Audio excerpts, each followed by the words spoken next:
mais on a très, très peu de systèmes de défense antiaérien. Et présentement, avec la Russie, c'est une grande vulnérabilité.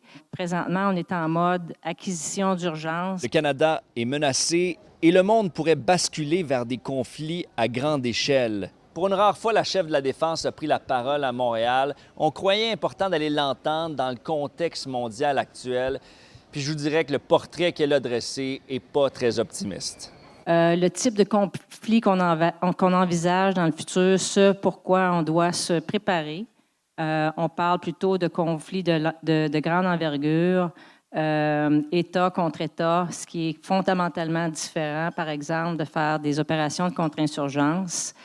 Donc, ça demande d'être équipé, d'être structuré différemment et ça demande une base industrielle solide, domestique. L'invasion russe de l'Ukraine a évidemment été un électrochoc au Canada. Au cours des 10 prochaines années, le Canada va investir 500 milliards de dollars en défense pour l'achat de sous-marins, d'aéronefs, de drones et de systèmes radars. Plusieurs des personnes présentes dans l'assistance étaient des acteurs industriels, notamment actifs dans la défense. Ils espèrent profiter de ces investissements. Aujourd'hui, c'est clair que si on fait le choix de ne pas se défendre, il y a des conséquences à ça, puis les conséquences peuvent être très importante.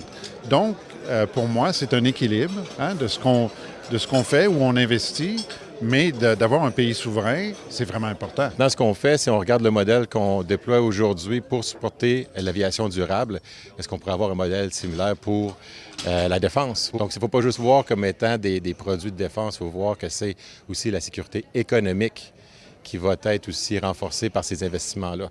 Et d'acheter au Canada, d'abord, va justement aider à renforcer notre économie plutôt que d'aller acheter à l'étranger. On reste quand même dans l'aviation durable. Il faut quand même garder ce cap-là de le décarboner. Ça reste quand même une priorité, ça reste quand même une menace à tous les changements climatiques. La chef des armées canadiennes avait quand même un avertissement à livrer aux industriels canadiens. Si on achète des intercepteurs pour les missiles qui s'en viennent vers nous ou vers des populations civiles, il faut que les intercepteurs fonctionnent. Moi, je veux acheter canadien, ça c'est très clair, mais il faut que les systèmes marchent parce que sinon, on n'est pas plus avancé en bout de ligne. Jenny Carignan a refusé de rencontrer la presse après sa présentation. Elle promet par contre de dévoiler bientôt sa nouvelle stratégie de défense du Canada. À Montréal, Étienne Fortin-Gauthier pour Nouveau Info.